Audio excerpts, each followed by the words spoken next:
Hello students, good morning. मैं अंशुल सैनी। बच्चों, आज हम डिस्कस करेंगे अपनी क्लास 12 केमिस्ट्री। और बच्चों, आज हम एक नया लेसन स्टार्ट कर रहे हैं। हमारे लेसन का नाम है विद्युत रसायन, इलेक्ट्रोकेमिस्ट्री।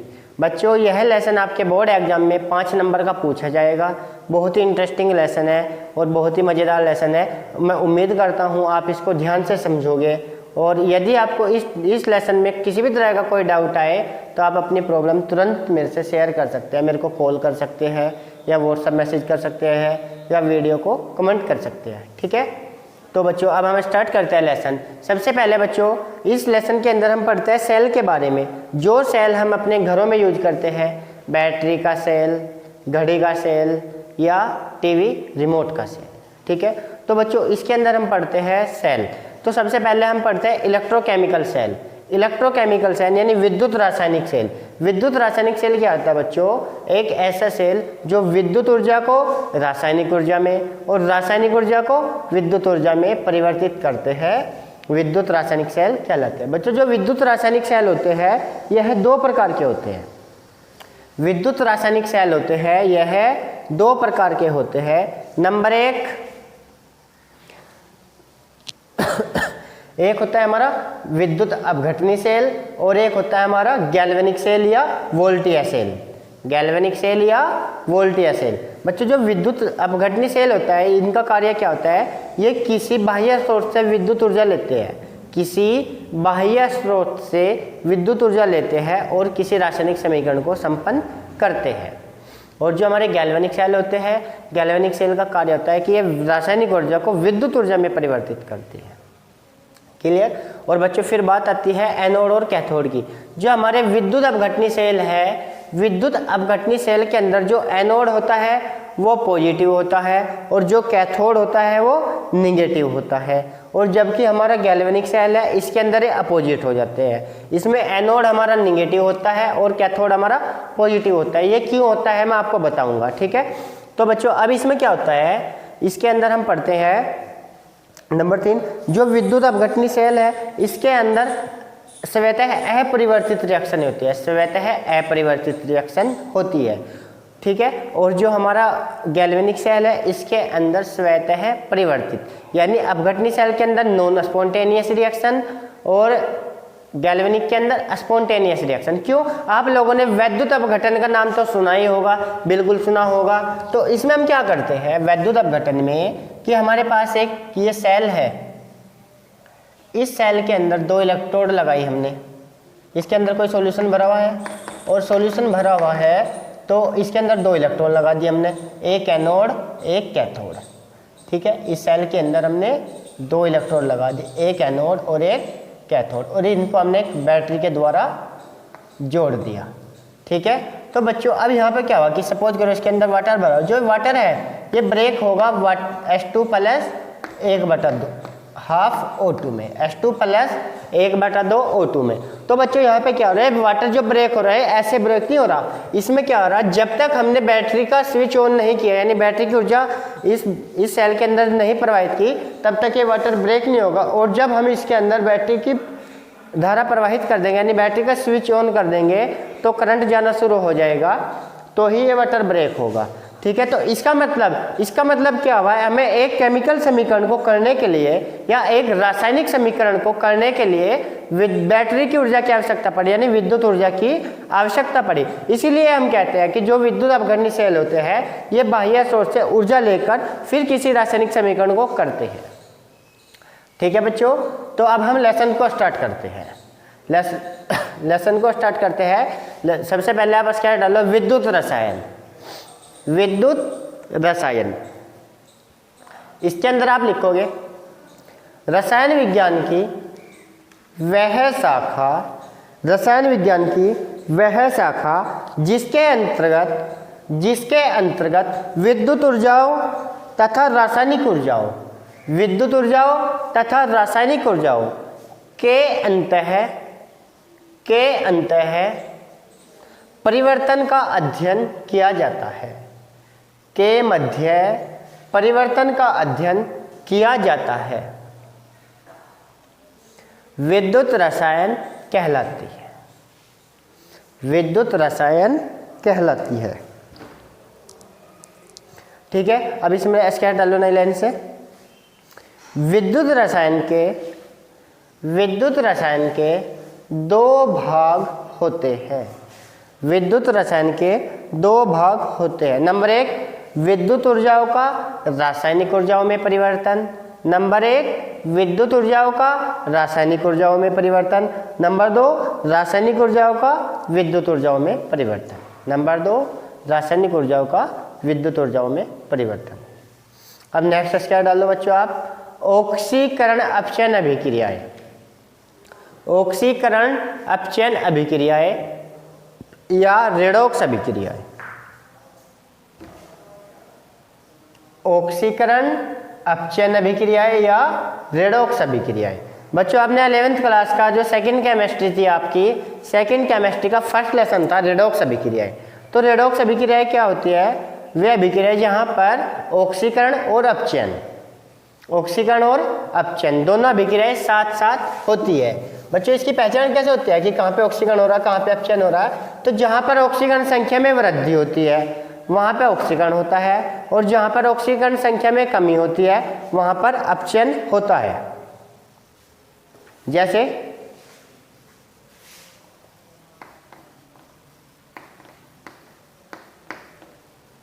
यहाँ पे थोड़ी स्पेस कम रहेगा, मैं यहाँ पे कर दूँ।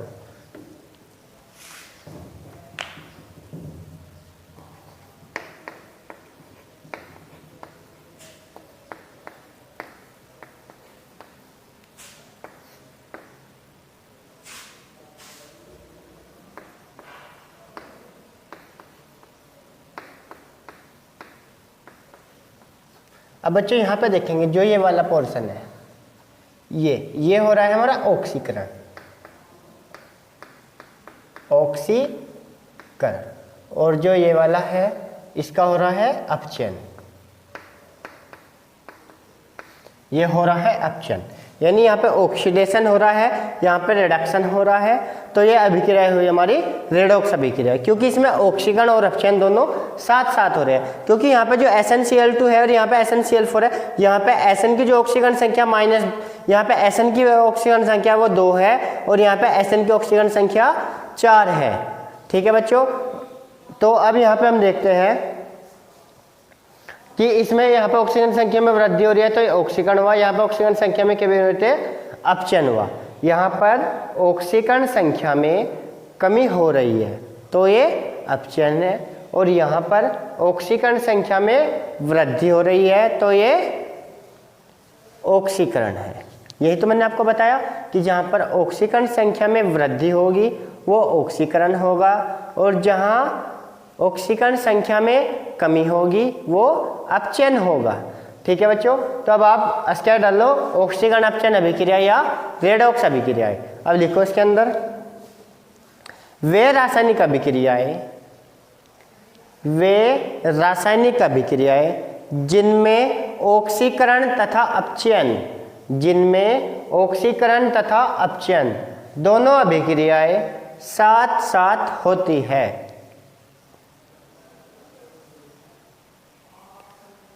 ऑक्सीकरण अपचयन अभिक्रियाएं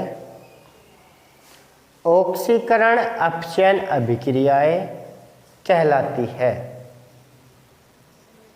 जैसे आप ये एग्जांपल उतारो, यहाँ पे ऑक्सीकरण लिखा है बच्चों, ये यहाँ पे अपचयन, ये 2HgCl2 plus SnCl2 Hg2Cl2 plus SnCl4। ठीक है बच्चों, अब आप नई स्केच डाल लो, इलेक्ट्रोड। बच्चों इलेक्ट्रोड क्या होता है? इलेक्ट्रोड क्या होता है? हमारे पास किसी धातु के लवण का सॉल्यूशन है ये। ठीक है, किसी धातु के लवण का सॉल्यूशन है ये, और इसके अंदर हमने कोई धातु की छड़ लगा दी। इसके अंदर हमने कोई धातु की छड़ लगा दी। तो बच्चों क्या होता है, जब किसी धातु की छड़ को किसी लवण के विलयन में डुबोया जाता है, किसी धातु की छड़ को किसी लवण के विलयन में डुबोया जाता है, तो जो धातु की छड़ है और यो लवण का विलयन है, तो धातु की छड़ और विलयन के मध्य इलेक्ट्रॉनों का आदान प्रदान प्रारंभ हो जाता है।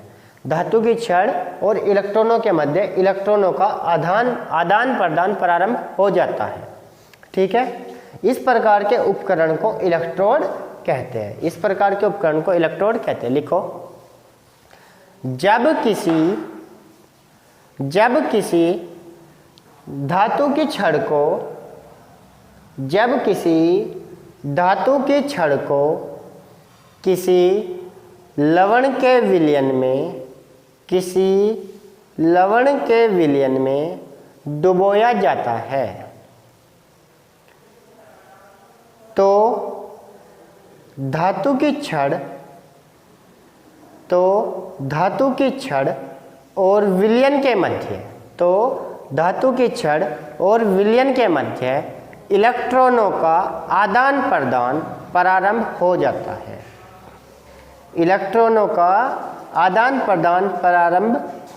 है। तब इस प्रकार के उपकरण को इलेक्ट्रोड कहते हैं। अब नई स्केल डालो बच्चों। सेल क्या होता है? दो इलेक्ट्रोडों के संयोग से बना संयंत्र, यानी जिस भी संयंत्र के अंदर दो इलेक्ट्रोडें लगी हुई होगी, जैसे यही है, इसके अंदर मैं दो इलेक्ट्रोड लगा दूं ऐसे, मतलब थोड़ा स्पेस आ जाएंगे इनके बीच में और ये जुड़ जाएंगे, या एक सॉल्यूशन ये रहा, एक हमारे पास ये रहा, एक इलेक्ट्रोड ये रही, एक इलेक्ट्रोड ये रही, तो दो इलेक्ट्रोड के संयोग से जो संयंत्र बना है वह सेल कहलाता है। और जो सेल क्या होता है? विद्युत ऊर्जा को रासायनिक ऊर्जा में और रासायनिक ऊर्जा को विद्युत ऊर्जा में परिवर्तित करता है। ठीक है बच्चों, तो लिखो, दो इलेक्ट्रोडों के संयोग से बने संयंत्र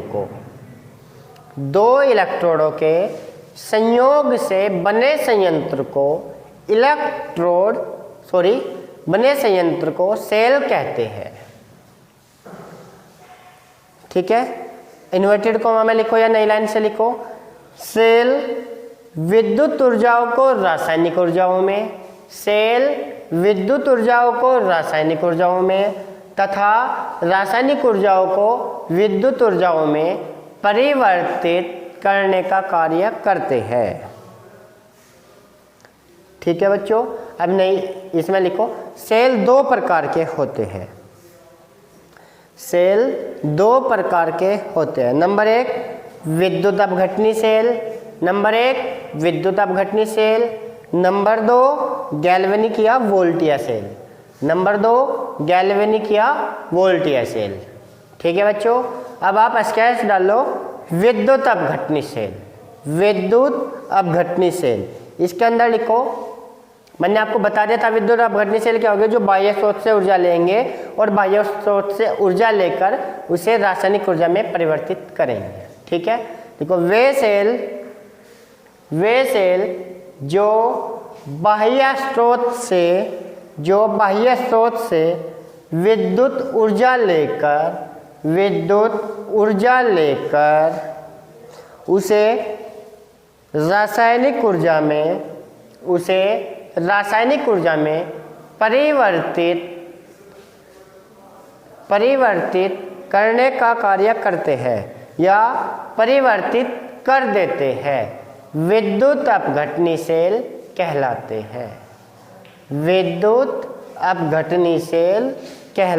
हैं। ठीक है बच्चों, अब नेक्स्ट लिखो आप गैल्वेनिक सेल। नंबर दो गैल्वेनिक सेल बच्चों आपके लिए इंपॉर्टेंट है। विद्युत अपघटनी सेल इतना कोई खास इंपॉर्टेंट नहीं है, लेकिन गैल्वेनिक सेल बोर्ड एग्जाम में पूछा जाता है। ठीक है, तो गैल्वेनिक सेल आपके लिए बहुत इंपॉर्टेंट होने वाला है, इसको आप आराम से पढ़ो और ध्यान से समझना। ठीक है, इसके अंदर लिखो, गैल्वेनिक सेल के अंदर वे सेल जो रासायनिक ऊर्जाओं को विद्युत ऊर्जा में परिवर्तित कर देते हैं, विद्युत ऊर्जा में परिवर्तित कर देते हैं। गैल्वेनिक सेल या वोल्टियर सेल कहलाते हैं। गैल्वेनिक सेल या वोल्टियर सेल कहलाते हैं। बच्चों जो गैल्वेनिक सेल होता है, गैल्वेनिक सेल का उदाहरण होता है डेनियल सेल, जो आपके बोर्ड पे है, ये फिगर बना हुआ है या एक डायग्राम बना हुआ है, ये हमारा डेनियल सेल का है। तो आपका जो क्वेश्चन एग्जाम में आएगा कि गैल्वेनिक सेल को उदाहरण सहित समझाइए। तो सबसे पहले जो मैंने आपको डेफिनेशन समझाई है वह डेफिनेशन आप लिखोगे, और उसके बाद जो उदाहरण है इसका उदाहरण है डेनियल सेल। जो गैल्वेनिक सेल का उदाहरण होता है डेनियल सेल। तो बच्चे अब हम डेनियल सेल को पढ़ते हैं कि डेनियल सेल है क्या।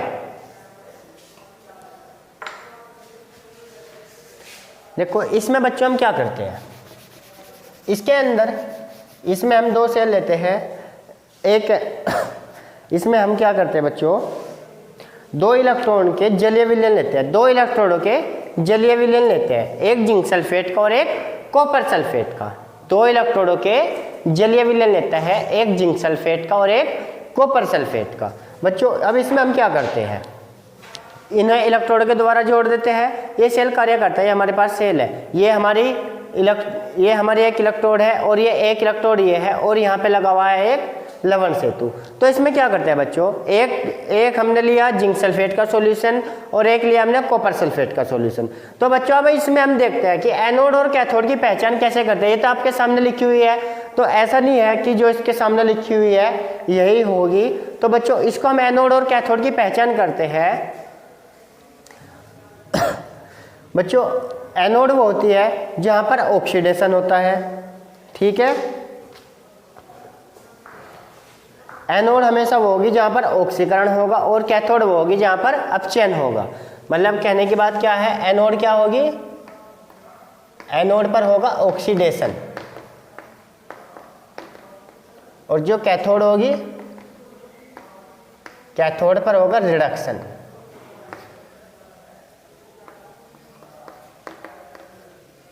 एनोड पर ऑक्सीडेशन और कैथोड पर रिडक्शन। तो बच्चों अब हम यहाँ पे देखते हैं कि किसका ऑक्सीडेशन हो रहा है, किसका रिडक्शन हो रहा है, कौन सी हमारी एनोड है, कौन सी हमारी कैथोड है, ठीक है। और कैसे इस पर एनोड पर कौन सी अभिक्रिया होगी और कैथोड पर कौन सी अभिक्रिया होगी। तो अब इसको हम देखते हैं ध्यानपूर्वक।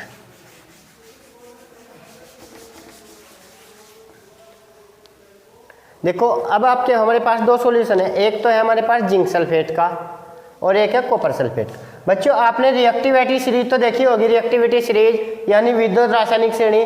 तो विद्युत रासायनिक श्रेणी जो होती है उसके अंदर जो जिंक होता है, जिंक का स्थान कॉपर से बहुत अधिक होता है, जिंक का स्थान कॉपर से ऊपर होता है। तो जब जिंक का स्थान कॉपर से ऊपर है तो जिंक क्या करता है, जिंक अपने दो इलेक्ट्रॉन डोनेट कर देता है। तो जिंक यहाँ से, जिंक की क्रियाशीलता अधिक होगी कॉपर से, तो जिंक यहाँ से क्या करेगा, जिंक Zn2 प्लस के 2 इलेक्ट्रॉन देगा, जिंक Zn2 प्लस के 2 इलेक्ट्रॉन देगा। तो यहाँ से क्या होगा कि ये सॉल्यूशन था, इसके अंदर क्या हुआ, Zn2 प्लस के 2 इलेक्ट्रॉन।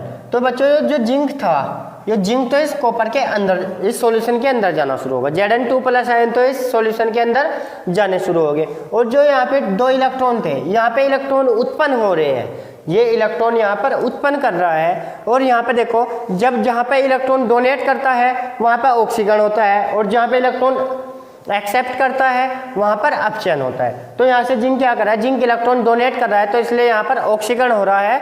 तो जो ऑक्सीकरण अभिक्रिया होगी हमारी, जो अभिक्रिया होगी हमारी ऑक्सीकरण, डस्टर कहाँ गुरु जी,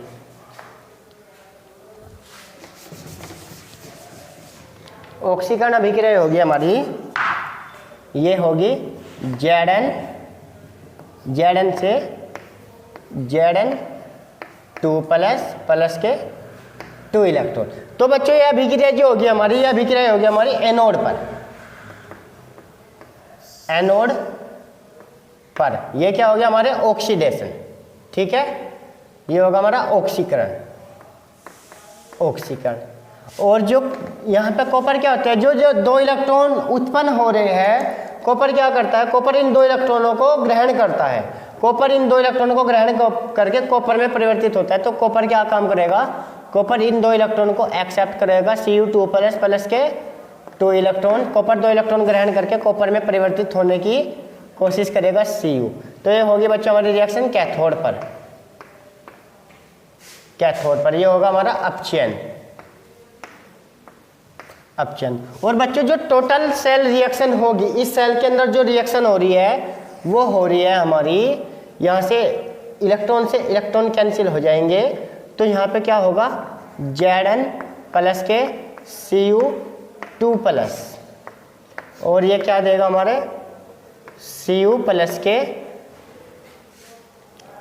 Zn2 प्लस, यह टोटल सेल समीकरण होगी। अब इसमें हम क्या करते हैं, देखो कि हमें यहाँ से क्या हुआ कि इलेक्ट्रॉन जो थे यहाँ पे Zn2 प्लस तो सॉल्यूशन के अंदर जाना शुरू हुआ और इलेक्ट्रॉन उत्पन्न हो रहे हैं। जब इलेक्ट्रॉन उत्पन्न हो रहे हैं तो इलेक्ट्रॉन का साइन माइनस होता है, इलेक्ट्रॉन यहाँ पे इलेक्ट्रॉन उत्पन्न होते हैं। इलेक्ट्रॉन उत्पन्न होने के कारण जो गैल्वेनिक सेल होता है, गैल्वेनिक सेल का जो एनोड होता है वो निगेटिव होता है। ये इसका मेन रीजन है कि यहाँ पे इलेक्ट्रॉन उत्पन्न हो रहा है, इलेक्ट्रॉन उत्पन्न होने के कारण यहाँ पे क्या हो रहा है, इसका साइन निगेटिव हो रहा है। तब ये क्या होगा, जो इलेक्ट्रॉन थे इन इलेक्ट्रॉन को ये बाहरी चालक तार द्वारा कॉपर एक्सेप्ट करता है, कॉपर पे इलेक्ट्रॉन जाते हैं, तो इसलिए जब कॉपर इलेक्ट्रॉन को एक्सेप्ट करते हो ये हमारा पॉजिटिव होगा, ठीक है। और एनोड पर ऑक्सीकरण क्रिया होगी और कैथोड पर अपचयन क्रिया होगी। तो बच्चा अब क्या होता है कि इसके अंदर हमें एनोड का पता लग गया और कैथोड का पता लग गया।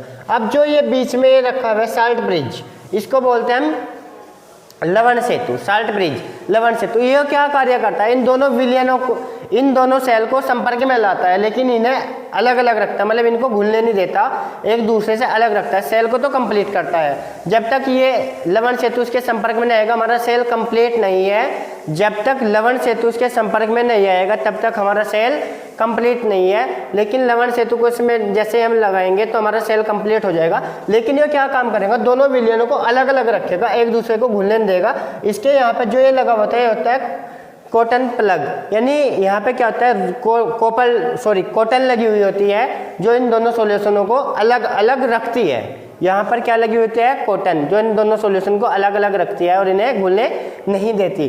तो इसके अंदर क्या होता है, जो लवण सेतु होता है यह हमारा एक यू आकार का ट्यूब होती है, यह एक यू आकार की ट्यूब होती है। इसके अंदर इनर्ट इलेक्ट्रोलाइट भरे रहते हैं, इनर्ट इलेक्ट्रोलाइट जैसे K2SO4, KNO3 या ETC।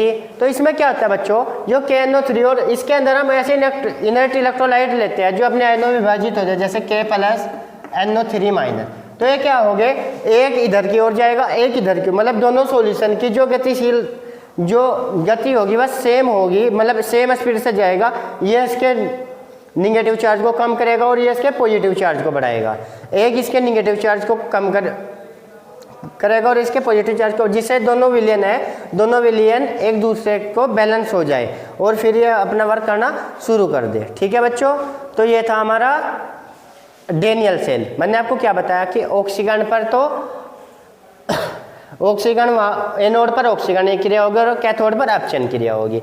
यहाँ पे इलेक्ट्रॉन उत्पन्न हो रहे हैं और इलेक्ट्रॉन उत्पन्न हो रहे हैं तो इसलिए इसका जो चिन्ह है वो निगेटिव होगा, क्योंकि इलेक्ट्रॉनों का साइन निगेटिव होता है, ठीक है। ये लवण सेतु है, इसके अंदर इनर्ट इलेक्ट्रोलाइट भरे होते हैं और ये एक अगर अगर जेल टाइप का होता है, यह एक अगर अगर जेल टाइप का होता है, जो इनके जो आयनों की स्पीड होती है वह समान होती है, जिससे दोनों एक दूसरे को बैलेंस कर सके, ठीक है। तब इसके अंदर हम लिखना शुरू करेंगे डेनियल सेल के। सबसे पहले आप ये फिगर बनाओगे, ठीक है। अब इसके अंदर आप लिखोगे, नोट करो, इस सेल में एक इलेक्ट्रोड ZnSO4 के जलीय विलयन का, एक इलेक्ट्रोड ZnSO4 के जलीय विलयन का, जलीय विलयन में जिंक धातु का, तथा दूसरा इलेक्ट्रोड CuSO4 के जलीय विलयन में कॉपर धातु का लगा देते हैं, ठीक है। इन दोनों अर्ध सेलों को लवण सेतु द्वारा जोड़ने पर डेनियल सेल प्राप्त हो जाता है। ये हमने लवण सेतु के द्वारा इसको जोड़ दिया। इस सेल में एक अर्ध सेल, ऐसे लिखना बच्चों आपको, एक अर्ध सेल ZnSO4, एक अर्ध सेल ZnSO4 और दूसरा अर्ध सेल दूसरा अर्ध सेल, ऐसे लिखना Cu/CuSO4, Cu/CuSO4 होता है, CuSO4 होता है। इन्हें तार द्वारा जोड़ने पर अर्ध अभिक्रियाएं निम्न प्रकार से होती है। अर्ध अभिक्रियाएं निम्न प्रकार से होती है। यह लिखो बच्चों आप, एनोड पर ये लिख लो ऐसे ही, एनोड पर ऑक्सीकरण, कैथोड पर अपचयन। ये दो रिएक्शन उतार लो आप, ये वाली और ये वाली, ठीक है। इनको उतारने के पश्चात आप फिर लिखोगे इन्हें अर्ध सेल या इलेक्ट्रोड अभिक्रियाएं कहते हैं।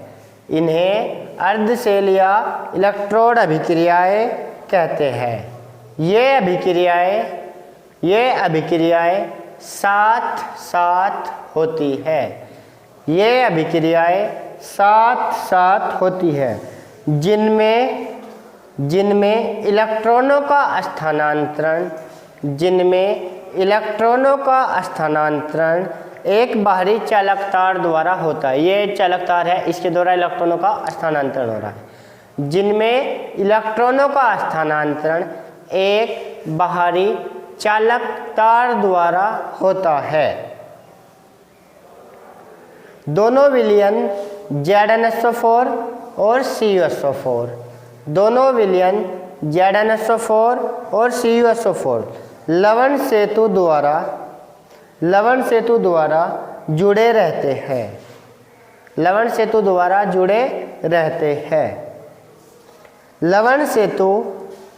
सेतु इन दोनों विलयनों को अलग अलग रखता है। लवण सेतु इन दोनों विलयनों को अलग अलग रखता है। एनोड पर धात्विक जिंक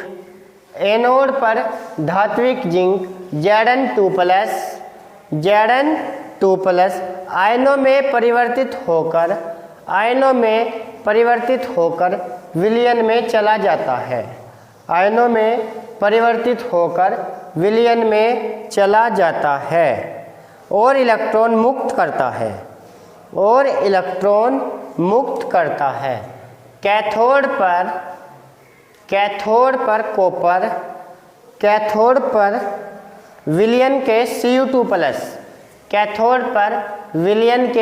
Cu2+ आयन इन इलेक्ट्रॉनों को ग्रहण करते हैं।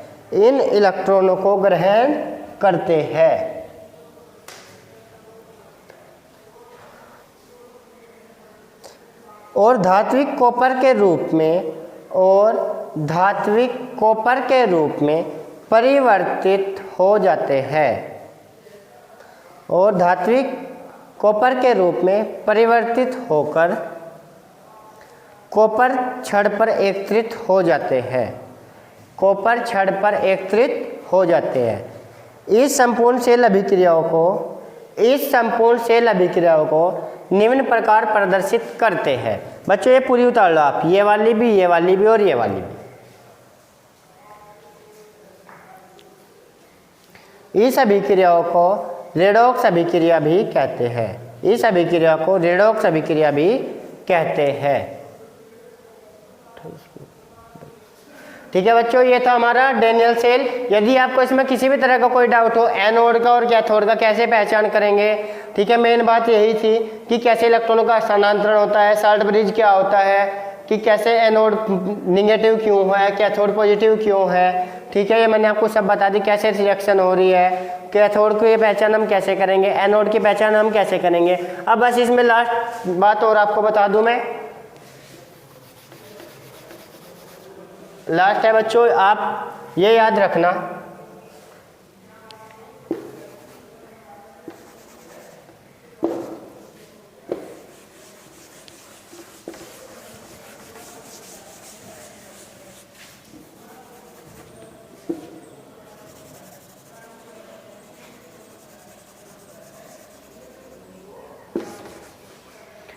बस आप ये बात याद रखना, डैनियल सेल के अंदर LOAN,